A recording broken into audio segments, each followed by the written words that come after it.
What's going on, friends and family? My name is Skylent, and you know, here at Skylent Games, we like to show off weird, wacky games. Okay, and today's list is going to be a little bit extra peculiar. I haven't really seen many of these on YouTube, so today we're going to do my list, my picks for my top 10 best asymmetrical multiplayer games. These are titles that focus on unbalanced gameplay in a sense. They are competitive games. Think something like hide and seek, where one team or one player plays an entirely different way compared to the rest of the game. Very interesting stuff here, and a lot of these games play so radically different from each other. And we're not including asynchronous games. I made sure all of these games have playable populations. This genre is up and coming, very niche and weird, so a lot of these games tragically couldn't make the list because they're dying or have died, they're dead, which is kind of a tragedy, but it's up and coming. Some of these games are actually getting really popular. Some of them are super trendy, so hopefully you guys can jump on that train, ride the wave. Now together, let's have some fun.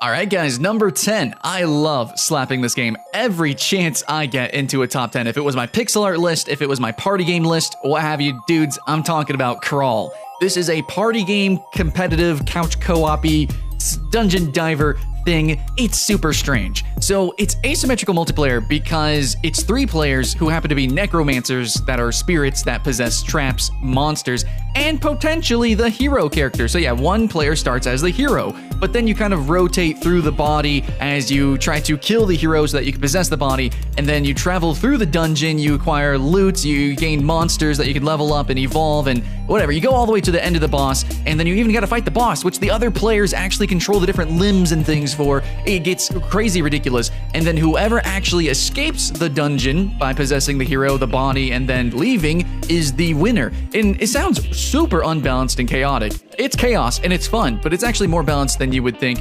Absolutely. One of my favorite, and if you look at other critics' videos of this game, you'll see glowing praise of it as well. Crawl, one of the best party games of all time, and for asymmetrical multiplayer games, I had to use it to start off my list.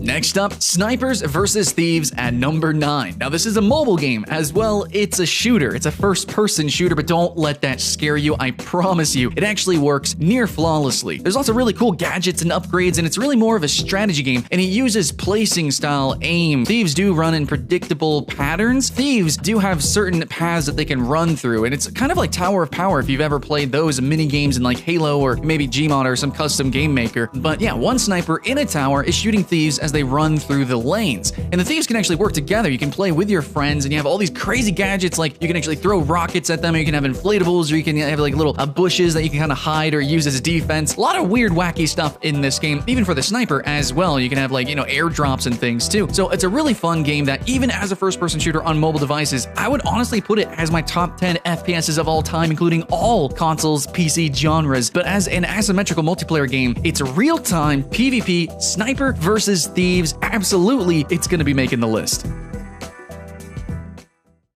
Righteous though, number 8, we have a game called Death. This is sharks versus divers. Now I really like this game because it's campaign oriented, as in you move through a level as divers. You go from like a little ruin area to ruin area, or you know, like some shipwreck, or like, I don't know, things. You're diving for treasure, okay? You're going from place to place, and then there's freaking evolving sharks that try to kill you, and yes, they do evolve, but also as divers throughout the match, kind of like Counter-Strike, you do also accrue customization, weapons, you actually find treasure, you get the currency, and then you try to upgrade so that you can survive to the end of the match. Now, there are limited lives to these sharks as well as the divers. You got to look out for that. And it really reminds me of something like Far Cry Predator. I hope you guys got to play that back in the day. But dude, it's so intense. You actually get like this crazy heartbeat sound effect when sharks are nearby. And yeah, with the sharks and their evolutions, how fast they can be. And there are different sharks you can actually play as. There's a lot of interesting ways to play, especially because it's big open maps under the sea, but it's also campaign oriented. So lots of different situations you're going to find yourself in that's going to have your heart racing. Now, my number 7 is going to be a really cute, just quick, clean game called Who's Your Daddy? Now, this is a very cheap game, so I'm going to suggest that you do buy 2 copies so you and a friend can play over internet connection. Now, it is online, but the population is really low. Still, 1v1, it makes the list. Who's Your Daddy is a game about a dad trying to baby-proof a house so that a child, who is another player, doesn't kill themselves. Yeah, you can eat batteries, stuff yourself in a stove, I don't know, break glass, all sorts of really creative things that you could do to commit suicide as a baby. Of course, you're crawling crawling around. You're going to try to hide, ninja your way to hell, but the dad's going to try to do his damnedest to make sure that doesn't happen. Now, there's lots of different ways you can kill yourself. There's lots of different things as a dad you got to be focused on, where the baby is, what he's doing, what he might be planning, because it is a kind of a health system. You're not just going to go find some batteries, eat it, and then instantly die. It is actually like an evolving, engaging process, I think. Now, maybe I'm kind of overselling it a bit for what it is. It's a simple, charming game, but yeah, cheap enough. Pick it up for you and a friend. You're going to have a blast.